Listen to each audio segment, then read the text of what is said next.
I've never had 4 Cage Suns before. First time for everything. Copy a Cage Sun. Choosing blue. Cage Sun number 5. Today on Commander Replay, we check out this Orvar the All-Form deck and find out what happens when we have 5 Cage Suns in play. Next on Commander Replay. I want to thank my awesome Patreon supporters. We have one new Patreon supporter in Jeff K. Jeff, you are awesome. If you want to help support the channel and vote on which decks I play next, feel free to check out my Patreon, the link below. Welcome back, everyone. Playing some Orvar the All-Form today. Take a look at this opener. We could probably make it work, but it's a little bit slow. I'm going to see if we can do better. And it's worse. So much worse. Go to 6. Looks like it's going to have to be this one. We're going to keep, I think, Sublime Epiphany to the bottom. It's kind of a lot of mana. It's going to take us a minute to get there, so I think we'll just try to catch that one later if we can. So this is going to be an ETB-based deck. Basically, we're just going to try to value with some spells that target. We see this Illusionist Stratagem in our hand. Some stuff like Archaeomancer, Solemn Simulacrum, got some things that bounce, got some things that draw. So that's the plan we're going on here, and that's what I've kind of seen people doing with Orvar up to this point, so figured I would give that a shot, so that's what we're doing today. Anyway, we draw into a Replicating Ring. Ooh, nice and early if the game goes long and it sticks. Might be able to get that 8 counters ability. That would be a lot of fun. Anyway, we're going to play the land and pass like that. Opponent gets an Urborg into a Demonic Tutor. Allows their Reliquary Tower to make colored mana. Seems pretty good. Brings us back to our turn. There's a Cage Sun. Gonna be a minute on that. Let's get this land into play. Still nothing we can do, so we'll pass like that. Let's take a look at what Orvar does. It's a 4-mana 3/3 with Changeling. It says, whenever you cast an instant or sorcery spell, if it targets one or more other permanents you control, create a token that's a copy of those permanents.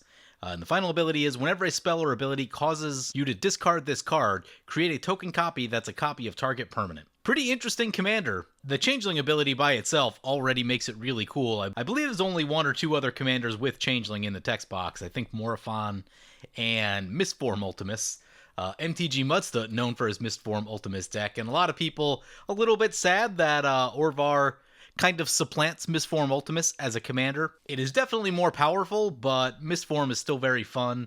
So that's kind of up to all the Mistform players out there in the world, whether they want to switch to Orvar or stay with Mistform. But what we're going to be doing today is mostly focusing on that middle ability, which is making copies of permanents and trying to get value while doing so. Should be a fairly straightforward game plan. At the top, we have some things that can bounce our opponent's stuff, and that's probably how we're going to win this game. I don't have any, hard and fast win conditions in here, but you cobble enough good blue cards together and it turns into a win condition, so I'm still expecting that we'll be able to do good things. But we draw into a Solemn Simulacrum, which I'm actually very happy about. So play this island, play this Replicating Ring, probably play the Solemn next turn.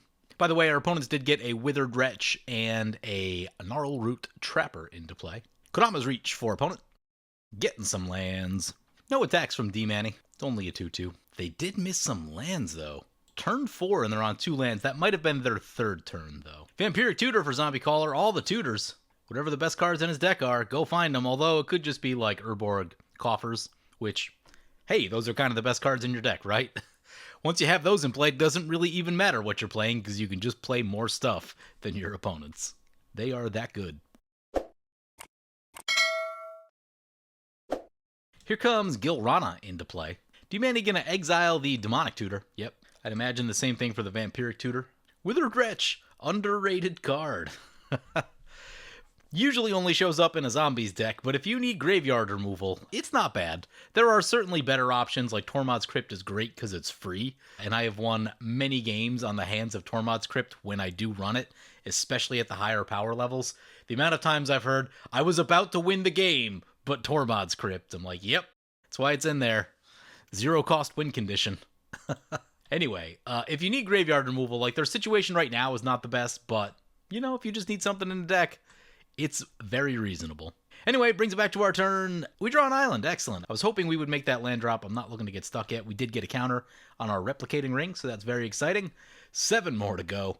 Let's play the Solemn Simulacrum right here. ETB trigger. Get a land. And we'll pass like that. We'll leave the mana up just in case we draw into a 1-mana spell for whatever random reason that might happen. Windfall from our opponents or something. Let's take a look at what our opponents are playing today. First up is Sean, piloting Aesi, Tyrant of Gyre straight. We've been seeing this one a little bit from him. Pretty good deck. Aesi by itself is like Tatyova and Exploration rolled into one, so it's very strong. His deck in particular has a lot of the precon stuff in it still. I think he's added a few things to it from the precon, but kind of turns into a bouncy house sort of game later on, and it's full of big creatures. I think he kind of went on the sea creature plan, which happens to be the bouncy house plan now because there's enough of those creatures that just bounce all the stuff. So that may not be the worst for us since we are playing an ETB deck. Getting lots of ETB triggers is going to be good news for us. Though it may make it annoying to actually try and win the game. We'll see how that goes. Next up in the middle, we've got D-Manning piloting Ghoulcaller Gisa. Interesting mono-black zombie commander. Sacrifice another creature's power, create X/2/2 black zombies, where X is the sacrifice creature's power. They're going to exile another card, exiling the Kodama's Reach. You know, I probably still would have went Vampiric Tutor, honestly. I hate losing to a tutor late in a game. Makes me incredibly salty. Just to be sure, I guess they could do it this turn. They get themselves a land and an unstable obelisk, so getting caught up a little bit in the mana department from where they were. But they are last in the turn order, so that's also not great. If you're last in the turn order, ideally you want to be ahead of everyone else on mana, but it's just difficult to do that. Usually involves some sort of fast mana, if that's what you're looking to do. And our final opponent is Zombie Caller 42, piloting Nadir, Agent of Duskenel, and Gilrana, Caller of Wirewood. This is going to be an Elves deck.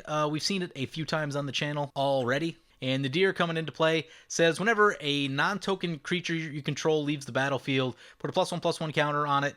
And when it leaves the battlefield, create a number of 1/1 Elf Green Warrior tokens equal to its power. So it gives you a little bit of board wipe protection in the sense that if you lose your stuff, you still get some Elves back on the other side of it, which is reasonable. And then Gilrana says, tap it, add a green. Whenever you spend this mana to cast a converted mana cost spell with 6 or greater, draw a card, which just so happens to be Nadir. Bring it back to our turn, get another counter on the replication ring.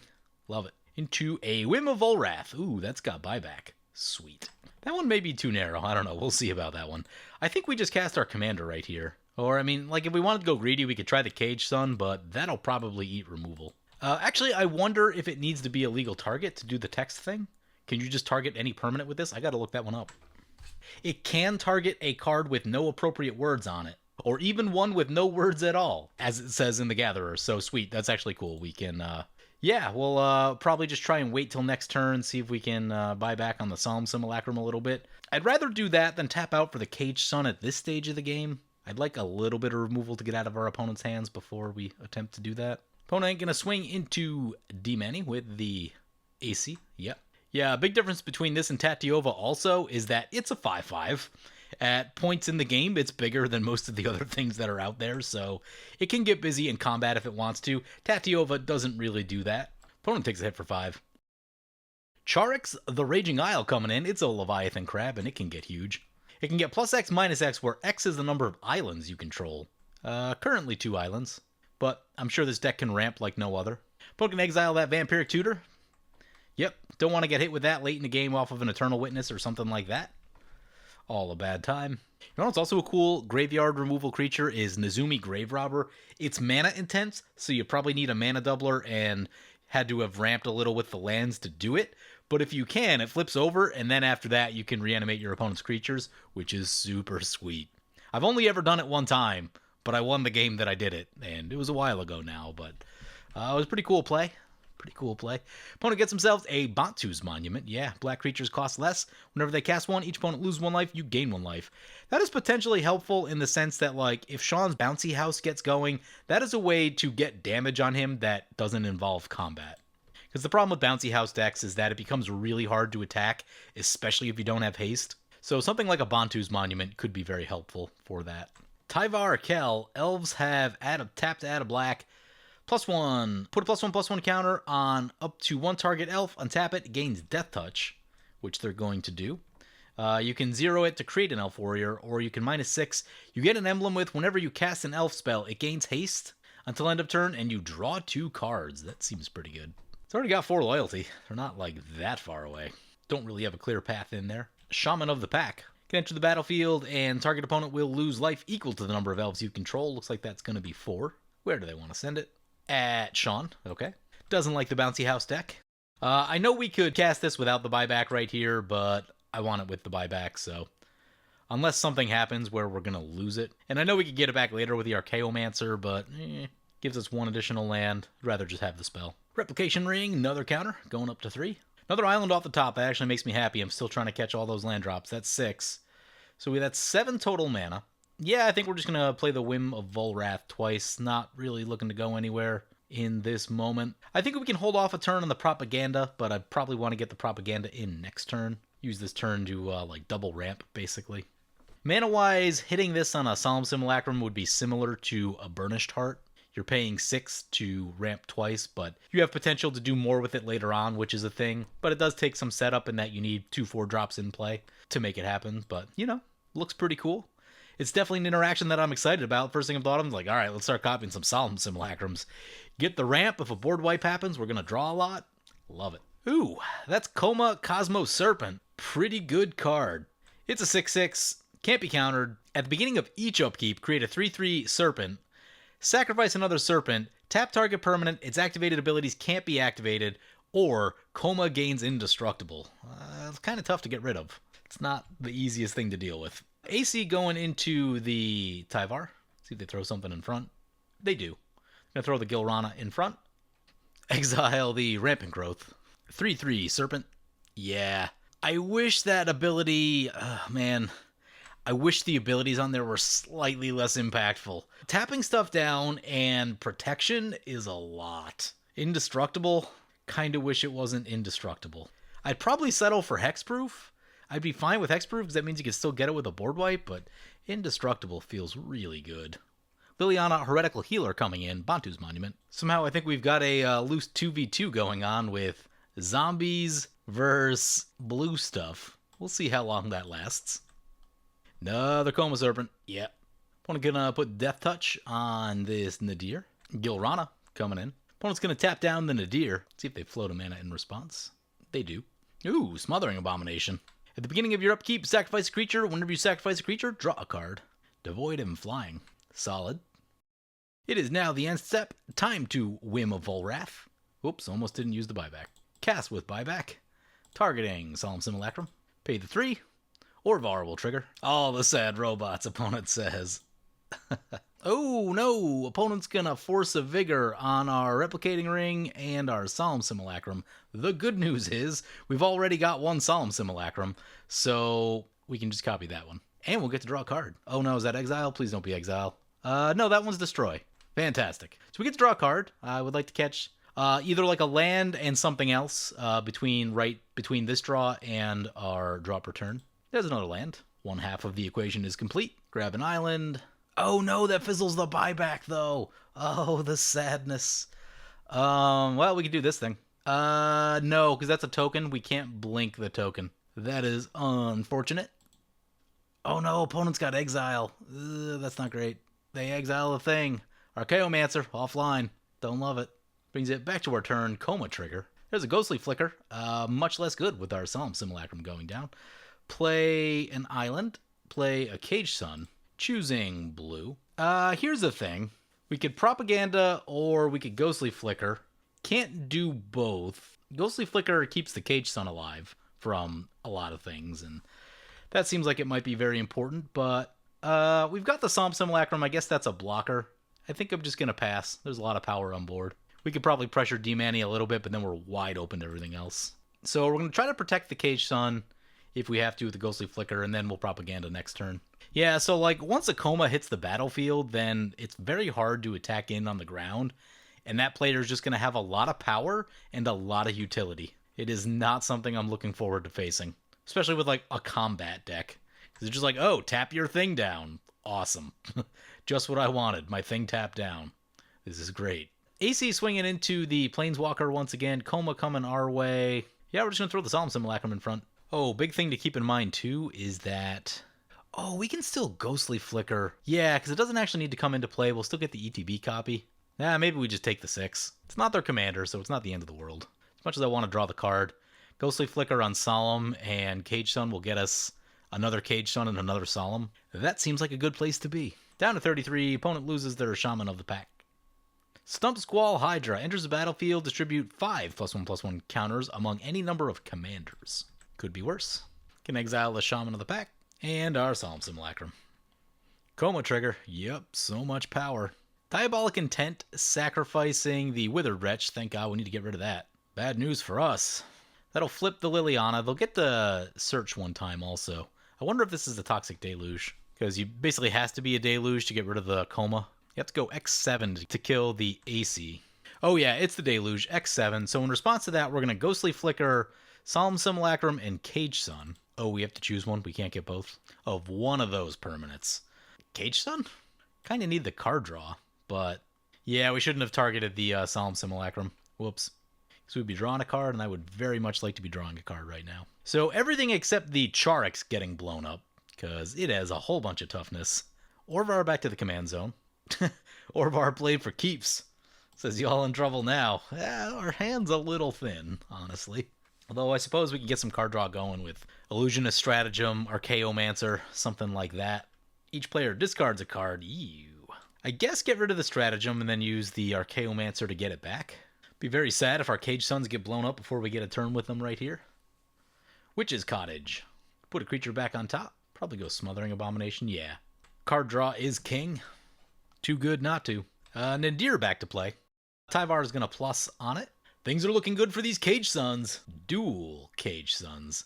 Oh, that's an Agent of Treachery. Yeah, that's pretty good. There actually isn't that much in play yet. Might hang off on that for just a second, but let's get Archaeomancer. Get back the Illusionist Stratagem. Then cast our commander. Cast the Illusionist Stratagem. I think we only need to target the Archaeomancer. Choose up to 2 target creatures. We'll choose the 1. Orvar triggers. Archaeomancer will bring back Ghostly Flicker. We draw a card. It's a quasi-duplicate. Oh, sweet. And that brings back the Illusionist Stratagem. I love that the graveyard removal is gone, because that would completely hose what we're doing.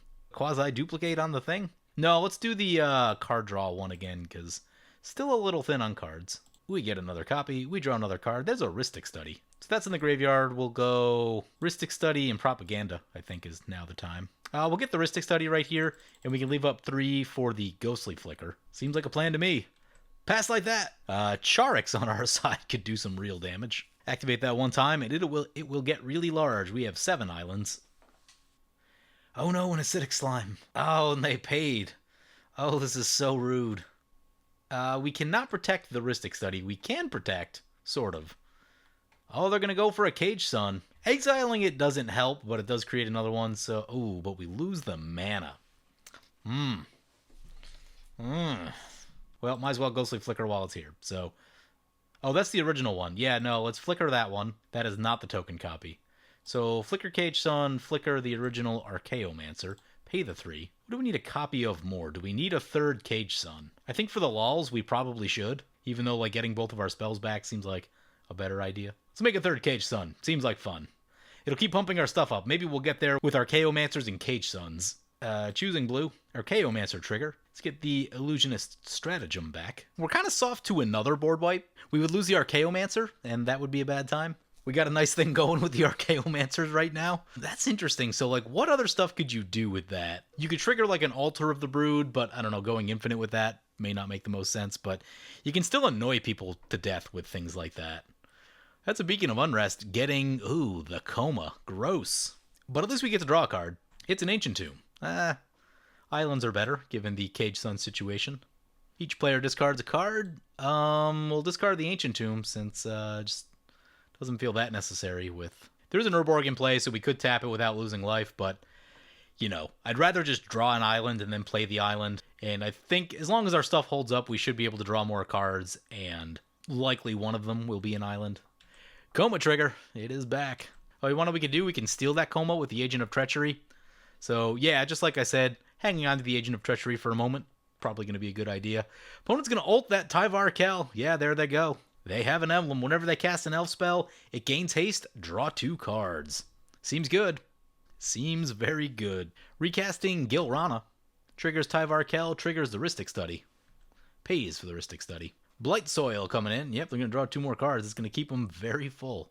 We get to draw with Rhystic Study on this one. Ooh, Sharding Sphinx. I put this one in because it's really cool when you have multiple copies of Sharding Sphinx, because all the artifacts start triggering each other, and then you get, after about 2 turns or so, you end up with an insane amount of Thopters on the battlefield.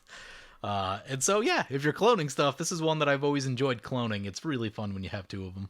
And it's more interesting than just having like a whole bunch of ETBs. I know ETBs are the thing that everyone kind of loves to copy because it makes a lot of sense and it's easy to do, but there are some non-ETB creatures that are really cool when you have multiples, and this is one of them. Love to draw a counterspell if we could stop the next board wipe. That could happen. That's where I would want to be. Only a couple in the deck. I cut a lot of them.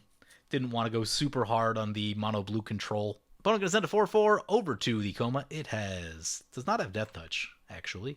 Maybe they're trying to get it killed so they can recast it and get some other elves. I don't know. Opponent's going to block with the Coma. Sure. They're going to surprise and give it Death Touch. They wouldn't do that much, though. It can give itself indestructible. Feels more like they're trying to recast it. Oh, they're trying to get the elves. Yep. Okay. I see what's up. No, because the elves don't come in with haste because they're not cast. So I think he was thinking that they would come in with haste and that he could turn them into mana. I think that's the thought. Maybe. I don't know. I'll have to ask him after the game. Somewhere in the chat, someone suggested that I am now the arch enemy. Zombie was going for the recast on the Nadir. That makes sense. Coma trigger. Yep. It's just going to keep doing that. There's an Artisan of Forms, Heroic. Whenever you cast a spell that targets it, you may have it become a copy of target creature, except it has this ability. Coma? Coma's legendary, though, so if we steal it, then that's a thing. Yeah, it's probably Agent of Treachery time. Wow, our lands make 4 apiece. It's pretty good. Well, Agent of Treachery on the Charix, because it looks fun. Quasi-duplicate on Archaeomancer, because we need to get Ghostly Flicker back. So Orvar will trigger. Archaeomancer getting back Ghostly Flicker. Archaeomancer brings back the duplicate? Quasi-duplicate? Perfect. Love it. Love it. Next step is Ghostly Flicker on Agent of Treachery and Cage Sun? Should we do another Cage Sun? I know we could do another Archaeomancer. Maybe we'll do that next. Choose a Cage Sun. Choose an Agent of Treachery. Orvar on the Cage Sun. Cage Sun number 4. Choosing blue. Choosing blue again for the copy or the flicker. Agent of Treachery triggers. Go ahead and steal this Coma. Quasi-duplicate the original Archaeomancer. The copy gets back the Ghostly Flicker. And the other one gets back the quasi-duplicate. Wow, that's kind of ridiculous, actually. Play a Propaganda. Oh, that we way overtapped. Our land's now tapped for 5. We have only a 7/7 that we can attack with, but I guess that's something. Sharding Sphinx is awkward to cast right now because... Yeah, I think we'll stop there. We have a lot committed to the board. What can we actually attack with? That one attacks. Can we get this Liliana off the board? Yeah, we can get the Liliana off the board. Let's do that. Or at least... we can cut it down from ultimate range. Seems like a plan. So they let that go, and we'll pass like that, sit on all our tricks. Opponent said I have infinite mana. I'm not seeing it if we do. No, just a lot. Yeah, not truly infinite, just a lot of mana. A lot of mana. A big bounce spell would be hugely problematic, though. Aesi back to play. That is not the huge bounce spell. Love it. Love it. Draw with the Rhystic Study. Come on, counter spells. Willbreaker. That's a fun one. Plays a land. Draws a card. So I'm only running Cage Sun right now. I'm not running Gauntlet of Power, and I think I probably need to be running both, because this is kind of silly. I've never had 4 Cage Suns before. First time for everything. Orvar being pretty silly. Landfall trigger.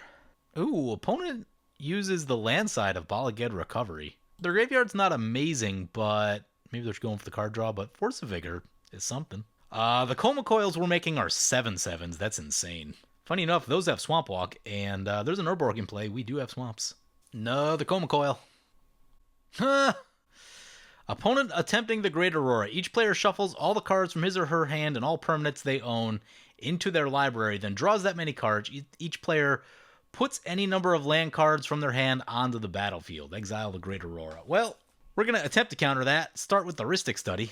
Opponent paid. Opponent gets to draw a card because they cast a thing 6 or greater. Okay. Ugh. All right. Start the drawing. Blink Agent of Treachery and the original Archaeomancer. There it is.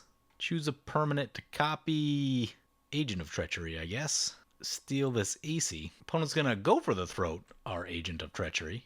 So we will Ghostly Flicker on our Agent of Treachery. Flicker the Agent of Treachery and a Cage Sun, I guess. Orvar will trigger. Copy a Cage Sun. Choosing blue. Cage Sun number 5. Choosing blue. We will steal a Acidic Slime. Rhystic Study, they pay. Go for the Throat Fizzles. Illusionist Stratagem, come on, Counterspell. Coveted Jewel is not it. Archaeomancer, bring back the Illusionist Stratagem. Cast the Illusionist Stratagem on the Archaeomancer. I guess also the original Agent of Treachery. Copy the Agent of Treachery, I guess. Steal a token. Oh, we have such a crazy board state, and it's all gonna go away. This makes me so sad. Archaeomancer, I think get the Ghostly Flicker? Get the Illusionist thing. Steal this thing. One more try. Archaeomancer, Agent of Treachery. Orvar, I'm gonna Orvar on the Archaeomancer this time. Get Ghostly Flicker back. Nope, it's a Cryptic Command. I think we're good. Agent of Treachery trigger. Steal an elf. Counter the spell, draw a card. Opponent scooping, yep. We have the win in hand. They were tapped out. That was the big play. Needed that one to go off. This deck, kinda ridiculous. It is rare that you get to have this much damage with a mono blue deck. Damage is not a thing that mono blue is known for. There's a Coma trigger. But the way this thing values, pretty good. Send it all. Do the thing with Charix. It is a 13-14. Opponent's at 32. They go to negative 99. We just did 130 damage. Oh my god. Well, that's pretty serious. Yeah, I don't think I've ever done that much damage with a blue deck before. Mono blue anyway. That's pretty serious. Yeah, we're lucky we caught the counterspell right there at the end. Otherwise, all of our stuff was going to get bounced. Now, I think we were going to come out ahead on that exchange because we had like 1 million permanents in play. But still, we'd have to restart the game a little bit. And, game would go a few more turns after that, at the very least. This deck did a lot more than I thought it would. I thought it would just be kind of like silly value, but that silly value, like if it's Cage Sun, having a lot of Cage Suns is really powerful. So I think that also means we want Gauntlet of Power in the deck. Replication Ring was in there because it's cute. Honestly, I would go for a Hedron Archive instead. Copying Hedron Archives, not the worst thing ever. Would I put a Burnish Chart in here? Yeah, it's probably worth copying a Burnish Chart, honestly. What are we getting rid of? Get rid of that. Probably lighten up on the 7-drops, but a lot of them are good. Agent of Treachery, Diluvian Primordial, Scholar of the Ages seems very good. Scholar of the Lost Trove also seems very good. And Scourge of Fleets, known for being very good.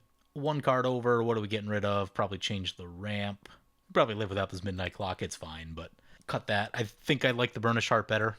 Because you potentially, if you have the mana, you could potentially like do one of these 1 mana things, copy it, and then sacrifice the copy, get 2 lands, then sacrifice the original. And, if you're getting 4 lands into play like that, it's going to be a really good time. So yeah, I was impressed about what we were able to do here. It's not particularly fast, at least this rendition of the deck anyway. That was about turn 9, turn 10, something like that. And at multiple points, we were very soft to an opponent trying to play a board wipe. So that's a thing to watch out for. A little bit of removal would have slowed us down a lot. I'm not running a ton of counters in here, so you can certainly protect that stuff with free counters and things like that. I didn't want to go wild with the normal mono blue nonsense of just having 1 million counters. I think I have like 3. Got Counterspell, Mana Drain, Cryptic Command. We found that Cryptic Command right when we needed it. There might be like 1 or 2 others floating around here, but I think that's about it. Other than that, yeah, we executed the plan pretty well. We stayed ahead on mana, which is a big thing with the Solemn Simulacrums. We caught land drops off the top. That all played into what we were doing. And then it was just like copy the Cage Sun and go absolutely wild with Cage Sun. 5 or 6 copies of Cage Sun makes all of your creatures lethal. All of your creatures are giant when that happens. So yeah, it was a pretty sweet deck. Just something I ran out there. I haven't even spent that much time thinking about the list, so it seems like it's in pretty good shape. I'm sure all you mono blue players out there can take this to the next level if you really want to go hard with stuff like Cyclonic Rift, more counter spells and things like that. So yeah, pretty cool commander. Anyway, hope you guys enjoyed this one. As always, feel free to comment, like, or subscribe. Thank you for watching. Hey guys, next time you purchase cards, if you want to support me and my LGS, be sure to check out mothershipatx.com and use the promo code REPLAY to save 15% on your next order. And if you can't find what you're looking for, you can use the TCG affiliate player link. All links are in the description below.